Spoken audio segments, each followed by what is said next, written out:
been a huge part of this year. Like, it's just been so challenging, like being active and playing 4 games and then not, and like not feeling the best, and then like frustrated of like how hard I worked in the off season, and then like all I do is rehab and like continue to do this process, and just like trying to trust that the best I can. And obviously there's really frustrating days.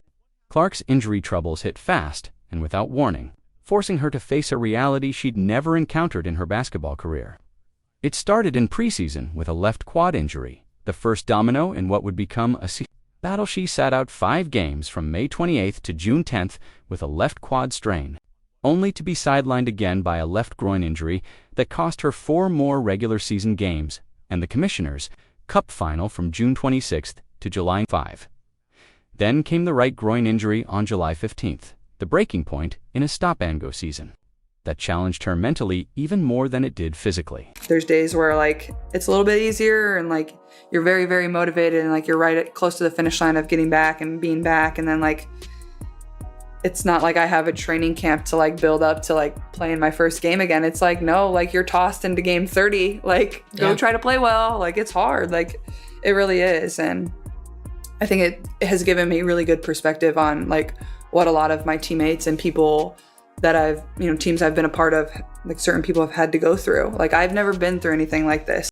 The uncertainty aided her in ways she never imagined. For someone who never missed a single college game, suddenly facing the brutal physical demands of the pros was a shock. In her interview with Seabrook, Clark summed it up perfectly. Not like I have a training camp. You're tossed into game 30. No gradual ramp up. Just trust your body and hope it holds together when you step back on the court. Asterisk, that stop-and-go rhythm became the most agonizing part of the entire ordeal, testing her patience as much as her body. Like, and I think that's probably why it's been so hard, because like I've never really dealt with injury, and that's probably been a challenge in itself, because like when I first like was feeling pain, like I didn't understand it. Like I didn't know. I was like, am I just tight? Like, am I just getting old? Do I need to hit a stretch? Do I need to get like a little rubbed out? Do I need some icy hot? Like what's going on here? So I think it's been a balance of like understanding my body. And I know like, whether it's this year, whether it's next year, and even throughout my career, I'm going to be very thankful for this moment. Her mother's emotional text struck a chord. Asterisk, you've taken so much time for everybody else. You need to take time for yourself. Now, asterisk, those words carried a weight Clark had never felt before. The push to return wasn't just about basketball. Anymore, it was about learning to put her own health ahead of everyone else's expectations.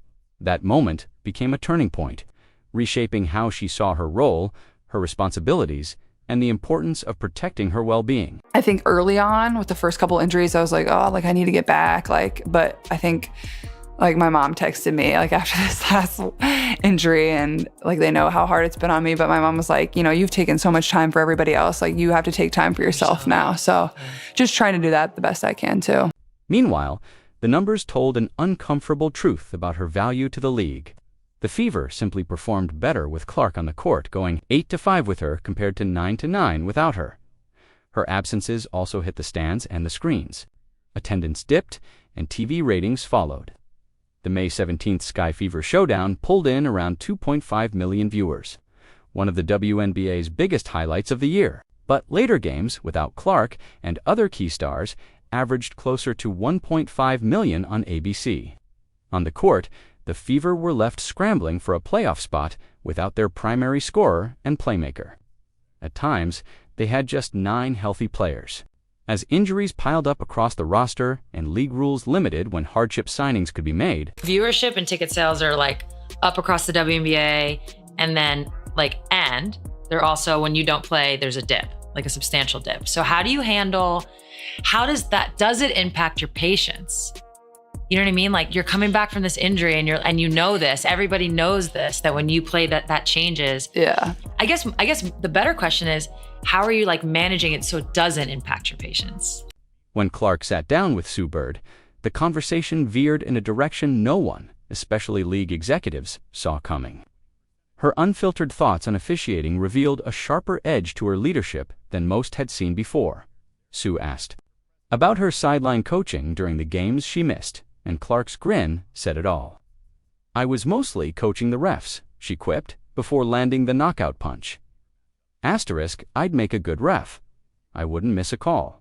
Asterisk, the words lingered in the air like a direct challenge to league headquarters. Definitely been hard. Yeah. Well, like, I'm going to go to every road game no matter what, like whether I'm playing or not. Like, and it's hard because obviously I do feel this like responsibility of like being out there and playing, and like, not that I like think there's like a fear of any of this ever going away. Like, that doesn't happen when like LeBron or Steph get hurt. Like, they're always going to be there. No, like, you'll you know, be back. yeah, exactly. So, but like, you do want to play. Like, you want to give people something to cheer about or scream about, or, you know, people spend so much time and money and resources to come and watch you play. This stretch gave her a deeper appreciation for what injured teammates go through and made it clear just how much the league relies on her presence. Without her explosive scoring and sharp court vision, the Fever's offense grew predictable, forcing teammates into roles they weren't fully prepared to handle. Their fifth-place standing felt more fragile with every game she missed. But Clark's quiet endurance through these struggles was about to end. And when she finally spoke, it caught everyone off guard. It's been cool to like see people continue to show up, and like for my teammates, whether they're like fans of the Fever or just fans of myself, like they're continuing to show up and support. And like, that's why I've been trying to take as much time as I can. Like, I sign autographs for way longer when I'm hurt than when I'm active. Yeah. So, that's never something I like wish for, but like, you know, I still want to make as much time as I can for people and, you know, give them something that they can remember. And this wasn't just a throwaway joke from a frustrated star. Clark's remark dropped right into the middle of a heated season where officiating had become a league-wide flashpoint. Coaches and players had already gone public with complaints about inconsistency, and some had even been fined for speaking out. In that context, her timing made the comment impossible to brush off as casual banter.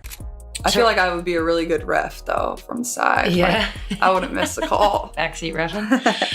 The subtle jab was part of a larger wave of frustration that had been simmering across the league. Players had quietly complained about inconsistent officiating for years, but Clark used her platform to say it out loud. Her influence made league executives uneasy. Their biggest star was publicly questioning the quality of refereeing. They couldn't afford to alienate her, yet they couldn't ignore the direct challenge either. But Clark's critique of officiating was only the surface of a much deeper problem she'd been living through. The physical punishment she absorbed went far beyond the typical rookie initiation, and the toll was becoming impossible to hide. Her rookie season last year and her sophomore campaign this year exposed something troubling. The league's brightest star was being targeted with a level of physicality that felt both personal and systematic. Every game brought battles that went far beyond standard defensive pressure, battles that often felt like survival. I think the most challenging part of like all this, so obviously I have the first injury and I sit out 4 games, and then I come back and I play really well. Yeah. And I feel really good. And like, even just begin the year, like I played great. Like, I started the year really good. Like, I felt really great. Like, my numbers were great. I was shooting the ball well. And then I get hurt, and it's like, okay, like, you got to get healthy, whatever. You're like, I'm going to do whatever I can, you know, to get back to what I was doing and whatever, feel good. Clark, and many watching, believed the physicality she faced was unusually extreme. Opponents hit her with relentless tactics, constant full-court pressure, aggressive traps, and angle forcing that altered how she created shots while steadily wearing her down. She described the nonstop pressure as systematic targeting, far beyond the usual welcome to the pros treatment. This wasn't about teaching a rookie the rigors of professional basketball. It was about designing game plans to drain her through exhaustion and sheer physical force, rather than relying solely on skill-based defense. What was the biggest adjustment out of all of that? I think just how much I was getting pressured. Like, it was just like constant full court. And also, I think as the season went on, like, that chilled out as much. Like, it's hard to like want to do that an entire season. Like, teams like, you don't want to pick up 94 feet the entire season. Like, that's just hard. The deliberate nature of this treatment became obvious when comparing how teams defended Clark versus other rookies. Her rare blend of shooting range and court vision made her the top target for hyper-aggressive defensive schemes. It wasn't just about stopping her from putting points on the board. It was about wearing her down physically over the course of an entire game. Clark admitted her injury struggles were unlike anything she'd ever experienced, saying she had never faced a situation like this before. The gap between the relative protection she enjoyed in college and the relentless physicality of the WNBA became glaringly clear as her current injuries piled up. Looking back on your rookie year, it's, everybody's picking you up full court, trying to tire you out. For sure. Not let you get anything easy. They're physical with you. They're pushing you right. Everyone knows you like to go left. So now teams, you already talked about in college, they didn't really do that as much. You're getting trapped. All the things. Her string of soft tissue injuries from quad to groin, combined with a stop-and-go season, has put a spotlight on whether the league's stars are truly getting the protection they need. Clark and her teammates have openly questioned certain calls and non-calls, with her being especially vocal from the sidelines about what she sees as inconsistent officiating. The cumulative toll was unlike anything she faced in college.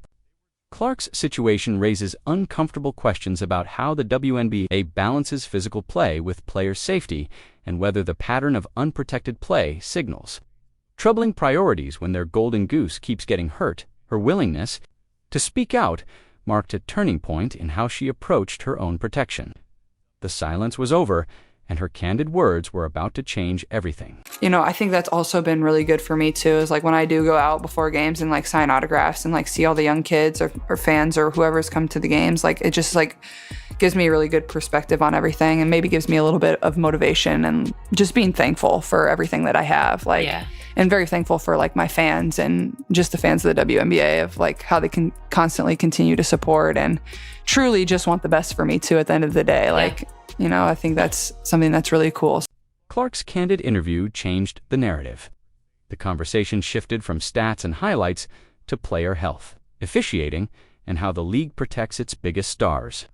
Her openness about these struggles set a new bar for player advocacy, one the WNBA can no longer ignore. The Fever have managed to stay in the playoff mix during her absences, with Aaliyah Boston, Kelsey Mitchell, Lexi Hull, and Sophie Cunningham stepping up when it mattered most.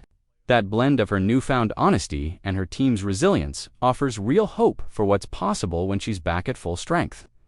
So, what do you think? Does the WNBA need to improve officiating or step up player protection? Share your thoughts below, like and subscribe, and turn on notifications so you never miss a story. Click the video on screen, and we'll see you next time.